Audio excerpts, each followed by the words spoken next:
There's about 1.4 billion Catholics across the globe, and more than 280 million of them are in Africa, according to data from the Vatican.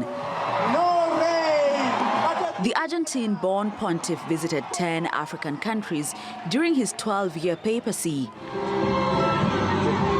His final visit in Africa was in South Sudan in 2023, where he called for peace between the country's political leaders who are currently on the brink of war. Basta sangue versato. No more bloodshed, no more conflicts, no more violence and mutual recriminations about who is responsible for it.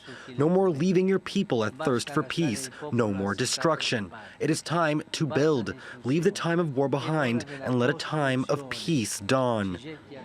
He also preached against the exploitation of Africa's vast resources by foreign powers.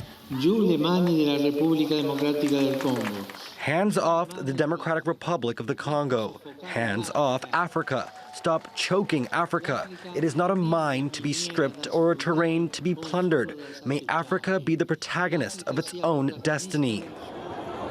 And when the conflict in the eastern DRC escalated after the M23 rebels captured Goma, he yet again condemned the violence. I voice my concern about the worsening security situation in the Democratic Republic of Congo.